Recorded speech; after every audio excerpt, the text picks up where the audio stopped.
ನಮಸ್ಕಾರ ಫ್ರೆಂಡ್ಸ್, ನಾನು ಶಿವರಾಜ್ ಪಾಟೀಲ್. ನಿಮಗೆ ಟುಡೇಸ್ ಇನ್ವೆಸ್ಟ್ಮೆಂಟ್ ಯೂಟ್ಯೂಬ್ ಚಾನಲ್ಗೆ ಸ್ವಾಗತ. ನಮ್ಮ ಚಾನಲ್ ಅಲ್ಲಿ ನಾವು ನಿರಂತರವಾಗಿ ಡೈಲಿ ಮಾರ್ಕೆಟ್ ಅನಾಲಿಸಿಸ್ ಹಾಗೂ ವೀಕೆಂಡ್ ಅಲ್ಲಿ ಇನ್ವೆಸ್ಟ್ಮೆಂಟ್ ಹಾಗೂ ಟ್ರೇಡಿಂಗಿಗೆ ಸಂಬಂಧಪಟ್ಟ ವಿಡಿಯೋಗಳನ್ನ ತಗೊಂಡು ಬರ್ತಾ ಇರ್ತೇವೆ. ಸೊ ನೀವು ನಮ್ಮ ಟುಡೇಸ್ ಇನ್ವೆಸ್ಟ್ಮೆಂಟ್ ಯೂಟ್ಯೂಬ್ ಚಾನಲ್ಗೆ ಹೊಸದಾಗಿದ್ರೆ ನಮ್ಮ ಚಾನಲ್ನ ಸಬ್ಸ್ಕ್ರೈಬ್ ಮಾಡಿ ಹಾಗೂ ಪಕ್ಕದಲ್ಲಿರೋ ಬೆಲ್ ಐಕನ್ನ ಸೆಲೆಕ್ಟ್ ಮಾಡಿ ಹಾಗೂ ಆಲ್ ಅಂತ ಸೆಲೆಕ್ಟ್ ಮಾಡಿ. ಅದರಿಂದ ಮುಂದಿನ ವಿಡಿಯೋಗಳ ನೋಟಿಫಿಕೇಶನ್ ನಿಮಗೆ ಸಿಗುತ್ತೆ. ಸೊ ಈಗ ನಾವು ಇವತ್ತಿನ ದಿನ 6th ಡಿಸೆಂಬರ್ ಮಾರ್ಕೆಟ್ ಅಲ್ಲಿ ಏನಾಯ್ತು ಹಾಗೂ 12th ಡಿಸೆಂಬರ್ ಜೊತೆಗೆ December 2nd week trading analysis ಮಾಡೋಣ. ಸೊ ಅದು ಮೇನ್ ಆಗಿ ನಿಫ್ಟಿ ಹಾಗೂ ಬ್ಯಾಂಕ್ ನಿಫ್ಟಿ ಇದು. ಸೊ ಈಗ ನಾನು ನಿಫ್ಟಿ ಟ್ರೇಡಿಂಗ್ಗೆ ಬಂದ್ರೆ, ನಿಫ್ಟಿ ಇವತ್ತಿನ ದಿನ ನೆಗೆಟಿವ್ ಅಲ್ಲಿ ಕ್ಲೋಸ್ ಆಯ್ತು. ಸೊ ಇವತ್ತಿನ ದಿನ 10 ಗಂಟೆಗೆ RBI ಪಾಲಿಸಿ ಇತ್ತು. RBI ಪಾಲಿಸಿನಲ್ಲಿ ಯಾವುದೇ ರೇಟ್ ಕಟ್ ಬರಲಿಲ್ಲ ಹಾಗೂ CRR ಕಟ್ ಬಂದಿದ್ದು ಮಾರ್ಕೆಟ್ಗೆ ಸ್ವಲ್ಪ ಇಷ್ಟ ಆಗಿತ್ತು. ಸೊ ಇಲ್ಲಿ ನೀವು ನೋಡ್ಬೋದು, starting of the day market sideways ಅಲ್ಲಿ ಹೋಗ್ತಾ ಇತ್ತು. RBI ಪಾಲಿಸಿನಲ್ಲಿ ನೋ ರೆಪೋ ರೇಟ್ ಕಟ್ ಅಂತ ಅಂದ್ಮೇಲೆ ಸ್ವಲ್ಪ ಕರೆಕ್ಷನ್ ಬರೋಕೆ ಶುರು ಆಯ್ತು. ಅಗೇನ್ ಕಮೆಂಟ್ರಿನಲ್ಲಿ CRR ಕಟ್ ಮಾಡ್ತಿದ್ದಾರೆ ಅಂತಂದ್ರೆ ಅಲ್ಲಿಂದ ಸ್ವಲ್ಪ ರಿಕವರಿ ಬಂತು. ಅಲ್ಲಿಂದ ಮಾರ್ಕೆಟ್ ಆಲ್ಮೋಸ್ಟ್ ಸೈಡ್ ವೇಸ್ ಅಲ್ಲೇ ಓನ್ಲಿ 100 ಪಾಯಿಂಟ್ ರೇಂಜ್ ಅಲ್ಲಿ ದಿನವೆಲ್ಲ ಟ್ರೇಡ್ ಆಗಿ ಎಂಡ್ ಆಫ್ ದ ಡೇ 24,677 ಹತ್ರ ಕ್ಲೋಸ್ ಆಯ್ತು. ಸೊ ಈ ಕ್ಲೋಸಿಂಗ್ ನೋಡ್ತಾ ಇದ್ರೆ ಇದನ್ನ ನಾನು ನಿಮ್ಗೆ ಒನ್ ಡೇ ಕ್ಯಾಂಡಲ್ ಅಲ್ಲಿ ತೋರಿಸ್ತೀನಿ. ಸೊ ಇಲ್ಲಿ ನೀವು ನೋಡ್ಬೋದು, ನಿಫ್ಟಿ ಇನ್ಸೈಡರ್ ಬಿಯರಿಶ್ ಕ್ಯಾಂಡಲ್ ನ ಇಲ್ಲಿ ಮಾಡಿದೆ. ಸೊ ಈ ವಾರದಲ್ಲಿ ನೀವು ನೋಡ್ಬೋದು, ಕಳೆದ ಶುಕ್ರವಾರದಿಂದ ಪ್ರೀವಿಯಸ್ ಮಂತ್ಲಿ ಎಕ್ಸ್ಪೈರಿ ವೀಕ್ ಅಲ್ಲಿ ಹೆಚ್ಚಿನ ಕರೆಕ್ಷನ್ ಬಂದಿತ್ತು. ಅಲ್ಲಿಂದ ಶುಕ್ರವಾರದಿಂದ ನೀವು ನೋಡ್ತಾ ಬಂದ್ರೆ ಹೈಯರ್ ಹೈ ಮಾಡ್ತಾನೆ ನಿಫ್ಟಿ ಮುಂದುವರಿತಾ ಇತ್ತು. ಇಲ್ಲಿ ಮಧ್ಯದಲ್ಲಿ ಒಂದು ರೆಡ್ ಕ್ಯಾಂಡಲ್ ಇದ್ರೆ ಕೂಡ ಇದು ಪ್ರೀವಿಯಸ್ ಡೇ ಹೈ ಮೇಲೆ ಹೋಗಿ ಅದ್ರ ಮೇಲೆನೆ ಕ್ಲೋಸಿಂಗ್ ನ ಕಂಡಿತ್ತು. ಆದ್ರೆ ಇವತ್ತಿನ ದಿನ 6th ಡಿಸೆಂಬರ್ ಶುಕ್ರವಾರ ನಿಫ್ಟಿ ಈ ಗ್ರೀನ್ ಕ್ಯಾಂಡಲ್ ಒಳಗಡೆನೆ ಕ್ಲೋಸಿಂಗ್ ನ ಕಂಡಿದೆ. ಸದ್ಯಕ್ಕೆ ಇದು ಬಿಯರಿಶ್ ಆಗಿ ಕಾಣಿಸ್ತಾ ಇದೆ. ಸೊ ನಮ್ಮ ಬಿಯರಿಶ್ ವ್ಯೂಗೆ ಡೇಟಾ ಮ್ಯಾಚ್ ಆಗುತ್ತಾ ಅಂತ ಚೆಕ್ ಮಾಡೋಕೆ ನಮ್ಮ ಇಂಪಾರ್ಟೆಂಟ್ ಪ್ಯಾರಾಮೀಟರ್ಸ್ ಗಳನ್ನ ಚೆಕ್ ಮಾಡೋಣ. ಮೊದಲನೇದಾಗಿ ಇಂಡಿಯಾ ವಿಕ್ಸ್. ಸೊ ಇದು ಇಂಡಿಯಾ ವಾಲಟಿಲಿಟಿ ಇಂಡೆಕ್ಸ್. ಸೊ ಇದು 15 ಮೇಲೆ ಹೋಗಿತ್ತು ನಿನ್ನೆ ದಿನ. ಸೊ ಈಗ ಅದು ಕಡಿಮೆ ಆಗಿ 14 ಹತ್ರ ಬಂದಿದೆ. ಸೊ 15 ಕೆಳಗಡೆ ಇರೋದಕ್ಕೆ ವಾಲಟಿಲಿಟಿ ಕಡಿಮೆ ಇರೋ ಚಾನ್ಸಸ್ ಇರುತ್ತೆ. ಸೊ ಇದು ನಾವು ಸದ್ಯಕ್ಕೆ ಪಾಸಿಟಿವ್ ಅಂತಾನೆ ಕನ್ಸಿಡರ್ ಮಾಡ್ಬೋದು. ಇನ್ನು US ನ 10 ಇಯರ್ ಬಾಂಡ್ ಯೀಲ್ಡ್ ನ ಚೆಕ್ ಮಾಡಿದ್ರೆ ಕಡಿಮೆ ಆಗ್ತಾ 4.17 ಹತ್ರ ಬಂದಿದೆ. ಇದು 4 ಕೆಳಗಡೆ ಹೋದ್ರೆ ಪಾಸಿಟಿವ್ ಆಗುತ್ತೆ. ಸದ್ಯಕ್ಕೆ ಇದನ್ನ ನಾವು ನ್ಯೂಟ್ರಲ್ ಅಂತ ತಗೊಳ್ಳೋಣ. ಇನ್ನು US ನ ಡಾಲರ್ ಇಂಡೆಕ್ಸ್ ಇದು ಈಗ 106 ಕೆಳಗಡೆ ಬಂದಿದೆ. ಸೊ ಇದು ನನಗೆ ಪಾಸಿಟಿವ್ ಆಗಿ ಕಾಣಿಸ್ತಾ ಇದೆ. ಸೊ ಇದು ಈ ಶುಕ್ರವಾರದ ಟ್ರೇಡಿಂಗ್ ನಂತರ ಸೋಮವಾರ ಕೂಡ 106 ಕೆಳಗಡೆನೆ ಇತ್ತು ಅಂತಂದ್ರೆ ಅದು ಪಾಸಿಟಿವ್ ಆಗಿ ಕಾಣ್ಬೋದು ಓವರ್ ಆಲ್ ಈಕ್ವಿಟಿ ಮಾರ್ಕೆಟ್ಗೆ. ಇನ್ನು rupee value against US dollar, rupee value again weak ಆಗ್ತಾನೆ ಹೋಗ್ತಾ ಇದೆ. ಈಗ ಇದು 84.64 ಹತ್ರ ಇದೆ. ಸೊ ಇದನ್ನ ನಾನು ನೆಗೆಟಿವ್ ಅಂತ ತಗೋತಾ ಇದ್ದೀನಿ. ಬ್ರೆಂಟ್ ಕ್ರೂಡ್ ಆಯಿಲ್ಗೆ ಬಂದ್ರೆ, ಬ್ರೆಂಟ್ ಕ್ರೂಡ್ ಆಯಿಲ್ ಇಲ್ಲಿ ಕಡಿಮೆ ಆಗ್ತಾ ಬರ್ತಾ ಇದೆ. ಈಗ 71 ಹತ್ರ ಒಪೆಕ್ ಮೀಟಿಂಗ್ ಏನು ಜನವರಿನಲ್ಲಿ ಪ್ಲಾನ್ ಮಾಡ್ತಾ ಇದ್ರು, ಅದು ಈಗ ಪೋಸ್ಟ್ಪೋನ್ ಆಗಿದೆ ಅಂತ ನ್ಯೂಸ್ ಬಂದಿದೆ. ಸೊ ಅದರಿಂದ ಕ್ರೂಡ್ ಆಯಿಲ್ ಕಡಿಮೆ ಆಗ್ತಾ ಇದೆ. ಇದು ಇನ್ನಷ್ಟು ಕಡಿಮೆ ಆಗಿ 70 ಕೆಳಗಡೆ ಕೂಡ ಹೋಗೋ ಚಾನ್ಸಸ್ ಇದೆ. ಸೊ ಕ್ರೂಡ್ ಆಯಿಲ್ ಅಲ್ಲಿ ಯಾರಾದ್ರೂ ಟ್ರೇಡ್ ಮಾಡೋರಿಗೆ ಈ ನ್ಯೂಸ್ ಹೆಲ್ಪ್ ಆಗ್ಬೋದು. ಇನ್ನು ನಾವು ಡೌಜೋನ್ ಫ್ಯೂಚರ್ಸ್ ಗೆ ಬಂದ್ರೆ, ಡೌಜೋನ್ ಫ್ಯೂಚರ್ಸ್ ಅಲ್ಲಿ ಸತತವಾದ ಅಪ್ ನಂತರ ಈಗ ಸ್ವಲ್ಪ ಪ್ರಾಫಿಟ್ ಬುಕಿಂಗ್ ನೋಡ್ತಾ ಇದೆ. ಸೊ ಇಲ್ಲಿ ಏನಾದ್ರೂ ಸ್ವಲ್ಪ ಹೆಚ್ಚಿನ ಕರೆಕ್ಷನ್ ಈ ಶುಕ್ರವಾರ ದಿನ ಬಂತು ಅಂತಂದ್ರೆ ನಾವು ನಮ್ಮ ಇಂಡಿಯನ್ ಮಾರ್ಕೆಟ್ ಅಲ್ಲಿ ಸೋಮವಾರ ದಿನ ಸ್ವಲ್ಪ ಗ್ಯಾಪ್ ಡೌನ್ ನ ನೋಡೋ ಚಾನ್ಸಸ್ ಇರುತ್ತೆ. ಅದನ್ನ ನಾವು ಟ್ರ್ಯಾಕ್ ಮಾಡ್ಬೇಕಾಗತ್ತೆ.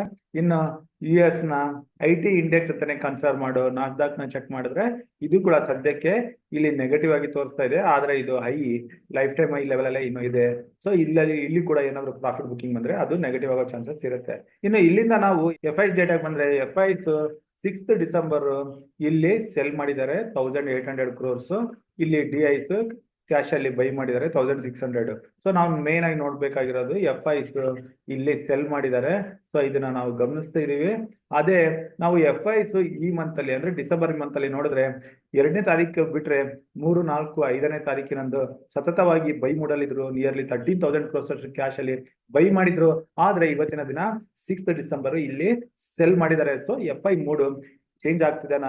RBI ರೆಪೋ ರೇಟ್ ಕಟ್ ಆಗ್ಲಿಲ್ಲ, ಅದು ಏನಾದ್ರೂ FIs ಗೆ ಬ್ಯಾಕ್ ಸ್ಟೆಪ್ ಇಡೋಕೆ ಕಾರಣ ಆಯ್ತಾ ಅಂತ ನಾವು ಸೋಮವಾರ ದಿನ ನೋಡ್ಬೇಕಾಗತ್ತೆ. ಸೊ ಸೋಮವಾರದ FIs ಆಕ್ಟಿವಿಟಿ ಹೇಗಿರುತ್ತೆ ಅಂತ ನಾವು ಕಾದು ನೋಡ್ಬೇಕಾಗಿದೆ. ಇನ್ನು ಇಲ್ಲಿ FIs ಹಾಗೂ DIs ಡೇಟಾ ಇಂದ ನಾವು ಆಪ್ಷನ್ ಚೈನಿಗೆ ಬಂದ್ರೆ ನಾವು ಮಧ್ಯದಾಗಿ ಆಪ್ಷನ್ ಚೈನ್ ಡೀಟೇಲ್ ಆಗಿ ನೋಡೋದಕ್ಕಿಂತ ಮುಂಚೆ ಇಂಪಾರ್ಟೆಂಟ್ ಆಗಿ ಇಲ್ಲಿ ನಾನು ನಿಮ್ಗೆ ತೋರಿಸ್ಬೇಕಂತ ಇರೋದು, ಇಲ್ಲಿ ನೋಡಿ change in open interest latest traded value ಏನಿರುತ್ತೆ ಇದ್ರ ಪಕ್ಕದಲ್ಲಿ ಇಲ್ಲಿ ನೀವು ನೋಡ್ಬೋದು ಚೇಂಜ್ ಇನ್ ಟ್ರೇಡೆಡ್ ವ್ಯಾಲ್ಯೂ. ಇದು ನೋಡಿ 24,000 ಸ್ಟ್ರೈಕ್ ಪ್ರೈಸ್ ಇಂದ ಎಲ್ಲಾ ಸ್ಟ್ರೈಕ್ ಪ್ರೈಸ್ ಅಲ್ಲೂ ನೆಗೆಟಿವ್ ಆಗಿದೆ ಕಾಲ್ ಸೈಡ್ ಅಲ್ಲಿ. ಅದೇ ರೀತಿ ನೀವು ಪುಟ್ ಸೈಡ್ ಅಲ್ಲಿ ನೋಡಿದ್ರೆ ಪುಟ್ ಸೈಡ್ ಅಲ್ಲಿ ಕೂಡ ಎಲ್ಲಾ ವ್ಯಾಲ್ಯೂಸ್ ನೆಗೆಟಿವ್ ಆಗಿದಾವೆ. ಇಲ್ಲಿ ಆಪ್ಷನ್ ರೈಟರ್ಸ್, ಕಾಲ್ ರೈಟರ್ಸ್ ಆಗಿರ್ಬೋದು ಹಾಗೂ ಪುಟ್ ರೈಟರ್ಸ್ ಆಗಿರ್ಬೋದು, ಎರಡೂ ಕಡೆ ಇಲ್ಲಿ ಪ್ರಾಫಿಟ್ ನ ಮಾಡಿದ್ದಾರೆ. ಸೊ ಮಾರ್ಕೆಟ್ ಸೈಡ್ ವೇಸ್ ಅಲ್ಲಿ ಹೋದಾಗ ಪ್ರೀಮಿಯಂ ಡಿಕೆ ಇಂದ ಈ ರೀತಿ ಆಪ್ಷನ್ ರೈಟರ್ಸ್ ಸತತವಾಗಿ ಪ್ರಾಫಿಟ್ ಮಾಡ್ತಾ ಇರ್ತಾರೆ. ನಾನು ನಿನ್ನೆ ಕೂಡ ಹೇಳ್ತಾ ಇದ್ದೆ, ಇಂಪ್ಲೈಡ್ ವಾಲಟಿಲಿಟಿ ಹೆಚ್ಚಾಗಿದೆ. ಸೊ ಇಂಪ್ಲೈಡ್ ವಾಲಟಿಲಿಟಿ ಹೆಚ್ಚಾಗೋದ್ರಿಂದ ಹೈ ವಾಲಟಿಲಿಟಿ ಇರುತ್ತೆ, ಆಪ್ಷನ್ ರೈಟರ್ಸ್ ಲಾಸ್ ಆಗೋ ಚಾನ್ಸಸ್ ತುಂಬಾ ಇರುತ್ತೆ. ಆದ್ರೆ ಇಂಪ್ಲೈಡ್ ವಾಲಟಿಲಿಟಿ ಕಡಿಮೆ ಆಗ್ತಾ ನೀವು ನೋಡ್ಬೋದು. ಇಂಪ್ಲೈಡ್ ವಾಲಟಿಲಿಟಿ ಕಾಲ್ ಸೈಡ್ ಅಲ್ಲಿ 13 ಸರೌಂಡಿಂಗ್ ಇದ್ರೆ ಪುಟ್ ಸೈಡ್ ಅಲ್ಲಿ 14 ಸರೌಂಡಿಂಗ್ ಇದೆ, 15 ಕೆಳಗಡೆ ಇದೆ. ಈ ರೀತಿ ಇದ್ದಾಗ ವಾಲಟಿಲಿಟಿ ಕಡಿಮೆ ಇರುತ್ತೆ. ಇಲ್ಲಿ ಆಪ್ಷನ್ ಗೆ ಒಂದ್ ರೀತಿಯಿಂದ ಬೆನಿಫಿಟ್ ಆಗ್ತಾ ಇರುತ್ತೆ. ಇನ್ನು ನಾವು ಈಗ ಆಪ್ಷನ್ ಚೈನ್ ಎಕ್ಸಾಕ್ಟ್ ಯಾವ ರೀತಿ ಇದೆ ಅಂತ ನೋಡಿದ್ರೆ, total open interest put side ಅಲ್ಲಿ 48 lakhs, ಕಾಲ್ ಸೈಡ್ ಅಲ್ಲಿ 54 lakhs. ಇಲ್ಲಿ ಸ್ವಲ್ಪ ಅಗೇನ್ ಬಿಯರ್ಸ್ ಆಡ್ ಆಗ್ತಾ ಇದಾರೆ, ಕಾಲ್ ರೇಟರ್ಸ್ ಹೆಚ್ಚಾಗ್ತಾ ಇದ್ರೆ ಅದು ಬಿಯರ್ಸ್ಗೆ ಸ್ವಲ್ಪ ಕಾನ್ಫಿಡೆಂಟ್ ಕೊಡೋ ಚಾನ್ಸಸ್ ಇರುತ್ತೆ. ಇನ್ನು ಟೋಟಲ್ ಓಪನ್ ಇಂಟ್ರೆಸ್ಟ್ ನಾವು ನೋಡ್ತಾ ಬಂದ್ರೆ ಚೇಂಜ್ ಇನ್ ಓಪನ್ ಇಂಟ್ರೆಸ್ಟ್ ಅಲ್ಲಾಗ್ಲಿ ಅಥವಾ ಟೋಟಲ್ ಓಪನ್ ಇಂಟ್ರೆಸ್ಟ್ ಆಗ್ಲಿ 24,700 ಹತ್ರ ಹೈಯೆಸ್ಟ್ ಓಪನ್ ಇಂಟ್ರೆಸ್ಟ್ ಇದಾವೆ. ಅದೇ ರೀತಿ ಪುಟ್ ಸೈಡ್ ಅಲ್ಲಿ 24,700 ಹತ್ರನೇ 1,81,000 ಓಪನ್ ಇಂಟ್ರೆಸ್ಟ್ ಇದೆ. ಸೊ 24,700 ಮೇಕರ್ ಬ್ರೇಕ್ ಲೆವೆಲ್ ಆಗಿರುತ್ತೆ. ಇನ್ನು ಕೆಳಗಡೆ ಬಂದ್ರೆ 24,500 ಸಪೋರ್ಟ್, 2,02,000 ಓಪನ್ ಇಂಟ್ರೆಸ್ಟ್ ಇದಾವೆ. ಮೇಲೆ ನೋಡ್ತಾ ಬಂದ್ರೆ ಇಮಿಡಿಯೇಟ್ ಆಗಿ 24,800 ಹತ್ರ 1,60,000 ಇದೆ. ಸೊ 24,800 ಕ್ರಾಸ್ ಆದ್ರೆ ಡೈರೆಕ್ಟ್ ಆಗಿ 25,000 ಹತ್ರ ರೆಸಿಸ್ಟೆನ್ಸ್ ಇರೋದು. ಸೊ ಈ ಲೆವೆಲ್ಸ್ ಗಳನ್ನ ನಾವು ನೋಟ್ ಮಾಡ್ಕೋಬೇಕಾಗುತ್ತೆ. ಸೊ ಆಪ್ಷನ್ ಚೇಂಜ್ ಜೊತೆಗೆ ನಾವು ಎಲ್ಲ ಡೇಟಾ ಪಾಯಿಂಟ್ಸ್ ನ ನೋಡಿದ್ರೆ ಮಿಕ್ಸ್ಡ್ ಒಪಿನಿಯನ್ ಬರ್ತಾ ಇದೆ. FIs ನೆಗೆಟಿವ್ ಇರ್ಬೋದು, US dollar index, bond yield ಹಾಗೂ ಇಂಡಿಯಾ ವೀಕ್ಸ್ ಕಡಿಮೆ ಆಗ್ತಿರೋದು ಅದು ಮಾರ್ಕೆಟ್ಗೆ ಪಾಸಿಟಿವ್ ಕಾಣಿಸ್ತಾ ಇದೆ. ಸೊ ಇದನ್ನೆಲ್ಲ ಕನ್ಸಿಡರ್ ಮಾಡಿ ನಾವು ಪುಟ್ ಸೈಡ್ ಹಾಗೂ ಕಾಲ್ ಸೈಡ್ ಎರಡೂ ಕಡೆ ಸರಿಯಾದ ಲೆವೆಲ್ಸ್ ನ ನೋಡಕ್ಕೆ ಇಲ್ಲಿ ಟ್ರೈ ಮಾಡೋಣ. ಸೊ ಈಗ ನೀವೆಲ್ಲ ಗಮನಿಸಿದಂಗೆ ಆಪ್ಷನ್ ಚೈನ್ ಅಲ್ಲಿ ಹೆಚ್ಚಿನ ಓಪನ್ ಇಂಟ್ರೆಸ್ಟ್ 24,700 ಹತ್ರ ಇದಾವೆ. ಇಲ್ಲಿಂದ 50 ಪಾಯಿಂಟ್ಸ್ ಮೇಲೆ ಅಥವಾ 50 ಪಾಯಿಂಟ್ಸ್ ಕೆಳಗಡೆ ನಾವು ಇಲ್ಲಿ ಮಾರ್ಕ್ ಮಾಡ್ಕೊಂಡು ನಿಫ್ಟಿ 24,650 ಕೆಳಗಡೆ ಬರ್ತಾ ಇದ್ರೆ ಇಲ್ಲಿಂದ ಪುಟ್ ಪೊಸಿಷನ್ಸ್ ಅದು ನಿಫ್ಟಿನ 10-day ಮೂವಿಂಗ್ ಆವರೇಜ್ ಹಾಗೂ ಆಪ್ಷನ್ ಚೈನ್ ಪ್ರಕಾರ 24,500 ಇದೆ. ಸೊ ಇಲ್ಲಿವರೆಗೆ 150 ಪಾಯಿಂಟ್ಸ್ ಡೌನ್ಗೆ ನಾವು ಪುಟ್ ಅಲ್ಲಿ ಪೊಸಿಷನ್ಸ್ ನ ತಗೋಬಹುದು. ಇದ್ರ ಹತ್ರ ಬರ್ತಿದ್ದಂಗೆ ಇಲ್ಲಿ ಪ್ರಾಫಿಟ್ ಬುಕ್ ನ ಮಾಡ್ಬೇಕು. ಹಾಗೂ ಇಲ್ಲಿ ರಿವರ್ಸಲ್ ಬರ್ತಾ ಇದ್ರೆ ಕೂಡ ನಾವು ಯಾವುದೇ ಸಿ ಪೊಸಿಷನ್ಸ್ ನ ತಗೊಳ್ಳೋದು ಬೇಡ. ಏತಕ್ಕಂತಂದ್ರೆ FIs ಸೆಲ್ ಮೂಡ್ ಅಲ್ಲಿ ಇದ್ದಾರೆ. ಸೊ ಹಾಗಾಗಿ ಎನಿ ಟೈಮ್ ಅಲ್ಲಿ ಅವರು ಅಗೇನ್ ಸೆಲ್ ಮಾಡೋ ಚಾನ್ಸಸ್ ಇರುತ್ತೆ. ಸೊ ನಾವು ಇಲ್ಲಿ ಪುಟ್ ಪೊಸಿಷನ್ ತಗೊಂಡ್ರೆ 24,500 ಹತ್ರ 150 ಪಾಯಿಂಟ್ಸ್ ಮೂಮೆಂಟಮ್ಗೆ ಪುಟ್ ಪೊಸಿಷನ್ಸ್ ನ ಇಲ್ಲಿ ಟ್ರೈ ಮಾಡಬಹುದು. ಇನ್ನು ಕಾಲ್ ಪೊಸಿಷನ್ ತಗೋಬೇಕು ಅಂತಂದ್ರೆ 24,750 ಮೇಲೆ ಮತ್ತೊಂದು ರೆಸಿಸ್ಟೆನ್ಸ್ 24,800 ಇದೆ. ಸೊ 24,800 ಮೇಲೆ ನಿಫ್ಟಿ ಟ್ರೇಡ್ ಆಗಕ್ಕೆ ಶುರು ಆದ್ರೆ ಅಟ್ಲೀಸ್ಟ್ 15 ಮಿನಿಟ್ಸ್ ಸ್ಪೆಂಡ್ ಮಾಡಿದ್ರೆ ಅಲ್ಲಿಂದ ಮಾತ್ರ ನಾವು ಇಲ್ಲಿ ಸಿ ಪೊಸಿಷನ್ ತಗೊಳಕ್ಕೆ ನೋಡ್ಬೋದು. ಅದು ನಿಫ್ಟಿನ ಮೇಲೆ 24,950 ವರೆಗೆ ಹೋಗೋ ಚಾನ್ಸಸ್ ಇರುತ್ತೆ. ಸೊ 24,800 ಮೇಲೆ 150 ಪಾಯಿಂಟ್ಸ್ ಮೂಮೆಂಟಮ್ಗೆ ನಾವು ಟ್ರೇಡ್ ಮಾಡ್ಬೋದು. ಇನ್ನು ಕೆಳಗಡೆ 24,800 ಇಂದ 24,650 ಈ 150 point range no trading range ಆಗಿರುತ್ತೆ. ಸೊ ಇಷ್ಟು ಲೆವೆಲ್ಸ್ ನ ಇಟ್ಕೊಂಡು ಮಾತ್ರನೇ ನಾವು ಟ್ರೇಡ್ ಮಾಡ್ಬೋದು. ಇನ್ನು ವೀಕ್ಲಿ ಲೆವೆಲ್ಸ್ ಗಾಗಿ ನಾನು ಈಗ ಇದು ನಿಫ್ಟಿನ ಇನ್ನು ನಾವು ವೀಕ್ಲಿ ಲೆವೆಲ್ಸ್ ಅಲ್ಲಿ ನಿಫ್ಟಿ ಏನಾದರೂ ರಿಕವರಿ ಬಂದು 25,000 ಹತ್ರ ಸೋಮವಾರ ಅಥವಾ ಮಂಗಳವಾರದ ದಿನ ಕ್ರಾಸ್ ಆದ್ರೆ ಶುಕ್ರವಾರದವರೆಗೆ 25,238 ಲೆವೆಲ್ ಏನಿದೆ ಇಲ್ಲಿ ಪ್ರೀವಿಯಸ್ ಒಂದು ರೆಸಿಸ್ಟೆನ್ಸ್ ಇತ್ತು, ಇಲ್ಲಿ 2 ಬಾರಿ ರಿಜೆಕ್ಷನ್ ಕಂಡಿತ್ತು. ಈ ಲೆವೆಲ್ ವರೆಗೆ ನಿಫ್ಟಿ ಬರ್ಬೋದು. ಆದ್ರೆ 25,000 ಮೇಲೆ ಕ್ಲೋಸಿಂಗ್ ಬಂದ್ರೆ ಮಾತ್ರ. ಅದೇ ನಿಫ್ಟಿನಲ್ಲಿ ಈಗ ಕೆಳಗಡೆ ಸಪೋರ್ಟ್ 24,538 ಇದೆ. ಸೊ ಇದ್ರ ಕೆಳಗಡೆ ನಿಫ್ಟಿ ಏನಾದ್ರೂ ಕ್ಲೋಸಿಂಗ್ ಬಂತು ಅಂತಂದ್ರೆ ಈ ಪ್ರೀವಿಯಸ್ ವೀಕ್ ಹೈ ಏನಿದೆ ಇದು 24,350 ಇದು ಸಪೋರ್ಟ್ ಆಗುತ್ತೆ. ಸೊ 24,530 ಕೆಳಗಡೆ ಕ್ಲೋಸಿಂಗ್ ಬಂದ್ರೆ 24,350. ಸೊ 24,350 ಇಂದ 25,238. ಸೊ ಈ 900 ಪಾಯಿಂಟ್ ರೇಂಜ್ ನಿಫ್ಟಿನಲ್ಲಿ ಇರೋ ಚಾನ್ಸಸ್ ಇದೆ. ಸೊ ಈ ಲೆವೆಲ್ಸ್ಗಳನ್ನ ಇಟ್ಕೊಂಡು ನಾವು ನಿಫ್ಟಿನಲ್ಲಿ ವೀಕ್ಲಿ ಸ್ಟ್ರಾಟಜಿನ ಕೂಡ ಮಾಡ್ಬೋದು. ಸೊ ಇದು ನಿಫ್ಟಿ ಆಯ್ತು. ಈಗ ಬ್ಯಾಂಕ್ ನಿಫ್ಟಿಗೆ ಬರೋಣ. ಬ್ಯಾಂಕ್ ನಿಫ್ಟಿ ಕ್ಲೋಸಿಂಗ್ 53,509 ಹತ್ರ ಬಂದಿದೆ. ಸೊ ನಾವು ಬ್ಯಾಂಕ್ ನಿಫ್ಟಿನಲ್ಲಿ ಸೋಮವಾರದ ದಿನ ಸದ್ಯಕ್ಕೆ ಯಾವುದೇ ಟ್ರೇಡ್ ನ ತಗೊಳ್ಳೋದು ಬೇಡ. ನಾವು ಟ್ರೇಡ್ ತಗೋಬೇಕು ಅಂತಂದ್ರೆ ಬ್ಯಾಂಕ್ ನಿಫ್ಟಿ 54,000 ಮೇಲೆ ಟ್ರೇಡ್ ಆಗಕ್ಕೆ ಶುರು ಆದ್ರೆ ಅಟ್ಲೀಸ್ಟ್ 15 ಮಿನಿಟ್ಸ್ ಆಗ ಮಾತ್ರ ಇಲ್ಲಿ ಸಿ ಪೊಸಿಷನ್ ತಗೊಳಕ್ಕೆ ನೋಡೋಣ. ಇಲ್ದಿದ್ರೆ ಬ್ಯಾಂಕ್ ನಿಫ್ಟಿನಲ್ಲಿ ಯಾವುದೇ ಪೊಸಿಷನ್ ತಗೊಳ್ಳೋದು ಬೇಡ. ಇಲ್ಲಿಂದ ಬರೋ ಮೂವ್ಮೆಂಟ್ ಬ್ಯಾಂಕ್ ನಿಫ್ಟಿನ ತನ್ನ ಲೈಫ್ ಟೈಮ್ ಐ 54,500 ಲೆವೆಲ್ ಹತ್ರದವರೆಗೂ ತಗೊಂಡೋಗೋ ಚಾನ್ಸಸ್ ಇದೆ. ಸೊ ಇಲ್ಲಿ ಬರೋ ಅಪ್ ಮೂವ್ಗೆ ನಾವು ಬ್ಯಾಂಕ್ ನಿಫ್ಟಿನಲ್ಲಿ ಟ್ರೈ ಮಾಡ್ಬೋದು. ಕೆಳಗಡೆ ಯಾವುದೇ ಲೆವೆಲ್ ಅಲ್ಲಿ ಪೊಸಿಷನ್ ತಗೊಂಡ್ರೆ ಅಲ್ಲಿ ಪ್ರೀಮಿಯಂ ಡಿಕೆ ಹಾಗೂ ಸ್ಟಾಪ್ ಲಾಸ್ಗಳು ಹಿಟ್ ಆಗೋ ಚಾನ್ಸಸ್ ಇರುತ್ತೆ. ಸೊ ಹಾಗಾಗಿ ಬ್ಯಾಂಕ್ ನಿಫ್ಟಿನಲ್ಲಿ ನಾವು ಯಾವುದೇ ಟ್ರೇಡ್ ನ ಸೋಮವಾರದ ದಿನ ತಗೊಳ್ಳೋದು ಬೇಡ.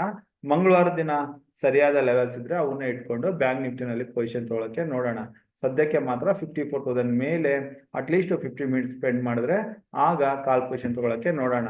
ಇನ್ನು ನಾವು ಬ್ಯಾಂಕ್ ನಿಫ್ಟಿಯ ನಿನ್ನೆಯ ಟ್ರೇಡಿಂಗ್ ಲೆವೆಲ್ ಕೂಡ ಒಂದ್ಸರಿ ಕ್ವಿಕ್ ಆಗಿ 50 ಮಿನಿಟ್ಸ್ ಅಲ್ಲಿ ನಾವು ಮಾಡಿದ ಒಂದು ಮಿಸ್ಟೇಕ್ ನ ಇಲ್ಲಿ ಹೇಳ್ಬೇಕು ಅಂತಂದ್ರೆ, ನಾನು ಪ್ರೀವಿಯಸ್ ವಿಡಿಯೋದಲ್ಲಿ ಹೇಳಿದ್ದೆ ಬ್ಯಾಂಕ್ ನಿಫ್ಟಿ ನಮ್ಗೆ ಏನಾದ್ರು 52,250 ಕೆಳಗಡೆ ಬಂದ್ರೆ ಇಲ್ಲಿ ಪುಟ್ಟು ಪೊಸಿಷನ್ ತಗೊಳ್ಳೋಣ ಅಂತ ನೋಡಿದ್ವಿ.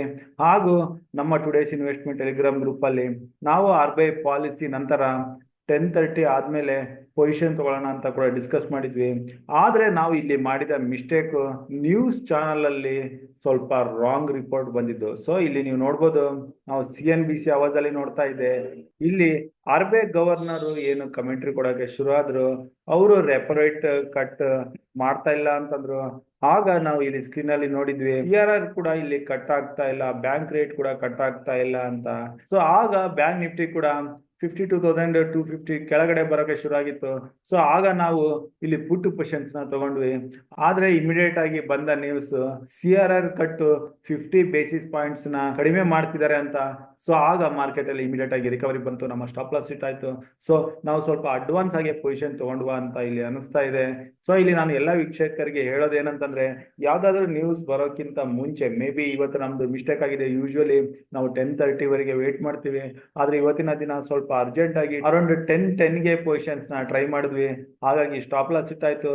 ಅದೇ ರೀತಿ ಯಾವುದೇ ಈ ತರ ಇವೆಂಟ್ ಗೆ ಟೋಟಲ್ ಆಗಿ ಔಟ್ಕಮ್ ಬಂದ್ಮೇಲೆ ನ್ಯೂಸ್ ನ ಅರ್ಥ ಮಾಡ್ಕೊಂಡು ಪೊಸಿಷನ್ ತಗೊಳ್ಳೋದ್ರಿಂದ ಈ ರೀತಿ ನಾವು ಮಾಡಿದ ಮಿಸ್ಟೇಕ್ಸ್ ನಿಮ್ಗೆ ಪಾಠ ಆಗಿ ನೀವು ಕೂಡ ಈ ರೀತಿ ಮಿಸ್ಟೇಕ್ ನ ಮಾಡಬಾರ್ದು ಅಂತ ಇಲ್ಲಿ ಮೆನ್ಷನ್ ಮಾಡ್ತಾ ಇದ್ದೀನಿ.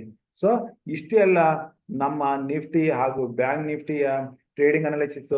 ಬ್ಯಾಂಕ್ ನಿಫ್ಟಿ ನಾನು ಓನ್ಲಿ ಕಾಲ್ ಸೈಡ್ ಅಲ್ಲಿ ಹೇಳಿದ್ದೀನಿ. ಇನ್ನು ಸೋಮವಾರ ದಿನ ಬ್ಯಾಂಕ್ ನಿಫ್ಟಿ ಮೂಮೆಂಟಮ್ ಹೇಗಿರುತ್ತೆ ಅಂತ ನೋಡಿ ಮಂಗಳವಾರದಿಂದ ಸರಿಯಾದ ಬ್ಯಾಂಕ್ ನಿಫ್ಟಿಯ ಟ್ರೇಡಿಂಗ್ ಲೆವೆಲ್ಸ್ ನ ನೋಡೋಣ. ಸೊ ನಾನು ಕೊಟ್ಟಿರೋ ಮಾಹಿತಿ ಇಷ್ಟ ಆದಲ್ಲಿ ಲೈಕ್ ಮಾಡೋದನ್ನ, ಕಮೆಂಟ್ ಮಾಡೋದನ್ನ ಮರಿಬೇಡಿ.